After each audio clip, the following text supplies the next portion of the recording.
আসসালামু আলাইকুম, স্বাগতম জানাচ্ছি বিবিসি নিউজ আন্তর্জাতিক সংবাদে। শুরুতেই সংবাদ শিরোনাম, এরপর বিস্তারিত। আরও ৫ ইসরায়েলি কর্মকর্তার বিরুদ্ধে আইসিসির গ্রেফতারি পরোয়ানা। আবুধাবির পারমাণবিক বিদ্যুৎ কেন্দ্রে ড্রোন হামলা। রাশিয়ায় ইউক্রেনের পাল্টা ড্রোন হামলা, নিহত ৪। দর্শক, এতক্ষণ শুনছিলেন সংবাদ শিরোনাম। এখন বিস্তারিত। আপনি যদি ইসরায়েলের ধ্বংস চান এবং মুসলিমদের পাশে থাকেন, তাহলে ভিডিওতে লাইক করে চ্যানেলটি অবশ্যই সাবস্ক্রাইব করে দিবেন এবং আপনার মূল্যবান মতামত অবশ্যই কমেন্টে লিখে জানিয়ে দিবেন। এখন বিস্তারিত। আন্তর্জাতিক কূটনীতিক অঙ্গনে নতুন করে আলোচনার কেন্দ্রবিন্দুতে উঠে এসেছে আন্তর্জাতিক অপরাধ আদালত বা আইসিসিকে ঘিরে সাম্প্রতিক পদক্ষেপ। বিভিন্ন আন্তর্জাতিক সংবাদমাধ্যমে প্রকাশিত তথ্য অনুযায়ী আরও ৫ জন ইসরায়েলি কর্মকর্তার বিরুদ্ধে সম্ভাব্য গ্রেফতারি পরোয়ানা জারির বিষয়টি নিয়ে আলোচনা চলছে।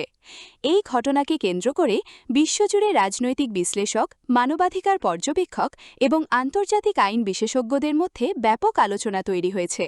বিশ্বগত মতে, আন্তর্জাতিক আদালতের যে কোনো পদক্ষেপ সাধারণত দীর্ঘ তদন্ত, তথ্য যাচাই এবং আন্তর্জাতিক আইনি কাঠামোর বিভিন্ন ধাপ অনুসরণের মাধ্যমেই হয়ে থাকে। ফলে বিষয়টি কেবল একটি সাধারণ কূটনৈতিক ইস্যু নয়, বরং আন্তর্জাতিক বিচার ব্যবস্থার কার্যকারিতা এবং বৈশ্বিক আইনি ভারসাম্যের সঙ্গেও সম্পর্কিত। সাম্প্রতিক বছরগুলোতে আন্তর্জাতিক আদালতগুলোর ভূমিকা নিয়ে বিশ্ব রাজনীতিতে নানা আলোচনা দেখা গেছে, বিশেষ করে যখন বড় শক্তিধর রাষ্ট্র বা তাদের মিত্রদের প্রসঙ্গ সামনে আসে। অনেক বিশ্লেষক মনে করছেন, এই ধরনের পদক্ষেপ ভবিষ্যতে আন্তর্জাতিক কূটনীতিতে নতুন বাস্তবতা তৈরি করতে পারে। অন্যদিকে বিভিন্ন মানবাধিকার সংগঠন আন্তর্জাতিক আইন মেনে নিরপেক্ষ তদন্তের আহ্বান জানিয়েছে এবং সাধারণ মানুষের নিরাপত্তাকে সর্বোচ্চ গুরুত্ব দেওয়ার কথা বলেছে। সামাজিক যোগাযোগ মাধ্যমেও বিষয়টি নিয়ে ব্যাপক আলোচনা চলছে। কেউ এটিকে আন্তর্জাতিক বিচার ব্যবস্থার সক্রিয় ভূমিকার উদাহরণ হিসেবে দেখছেন, আবার কেউ মনে করছেন এর দীর্ঘমেয়াদী কূটনীতিক প্রভাব থাকতে পারে। বিশেষজ্ঞরা বলছেন, বর্তমান বিশ্বে আন্তর্জাতিক সম্পর্ক শুধু সামরিক বা অর্থনৈতিক শক্তির উপর নির্ভর করছে না, বরং আন্তর্জাতিক আইন, মানবাধিকার এবং বহুপাক্ষিক কূটনীতিও গুরুত্বপূর্ণ ভূমিকা পালন করছে। এদিকে মধ্যপ্রাচ্যের সামগ্রিক পরিস্থিতিও বিশ্ব রাজনীতির অন্যতম আলোচিত বিষয় হওয়ায় এই ঘটনাকে ঘিরে আগ্রহ আরও বেড়েছে। পর্যবেক্ষকরা মনে করছেন, আগামী দিনগুলোতে বিভিন্ন আন্তর্জাতিক সংস্থা ও রাষ্ট্রনেতাদের প্রতিক্রিয়া পরিস্থিতিকে আরও স্পষ্ট করে তুলতে পারে। সংযুক্ত আরব আমিরাতের রাজধানী অঞ্চল আবুধাবিকে ঘিরে আন্তর্জাতিক সংবাদ মাধ্যমে নতুন করে নিরাপত্তা আলোচনা শুরু হয়েছে, একটি পারমাণবিক বিদ্যুৎ কেন্দ্রকে লক্ষ্য করে ড্রোন হামলার খবর প্রকাশের পর। যদিও সংশ্লিষ্ট কর্তৃপক্ষ পরিস্থিতি নিয়ন্ত্রণে থাকার কথা জানিয়েছে এবং নিরাপত্তা ব্যবস্থাকে অত্যন্ত শক্তিশালী বলে উল্লেখ করেছে, তবুও ঘটনাটি আন্তর্জাতিক পর্যায়ে ব্যাপক গুরুত্ব পেয়েছে। বিশেষজ্ঞদের মতে, বর্তমান বিশ্বে জ্বালানি অবকাঠামো এবং প্রযুক্তি নির্ভর স্থাপনাগুলো ক্রমশ নতুন ধরনের নিরাপত্তা চ্যালেঞ্জের মুখোমুখি হচ্ছে।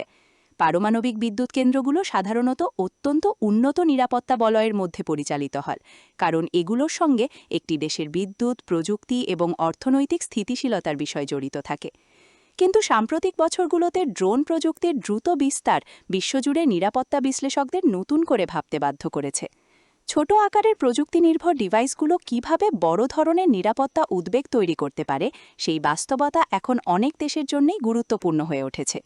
বিশ্লেষকরা বলছেন, আধুনিক বিশ্বের নিরাপত্তা কৌশল শুধু প্রচলিত সামরিক ব্যবস্থার মধ্যে সীমাবদ্ধ থাকছে না, বরং প্রযুক্তিগত নজরদারি, কৃত্রিম বুদ্ধিমত্তা এবং উন্নত প্রতিরক্ষা ব্যবস্থার উপর নির্ভরশীল হয়ে উঠছে।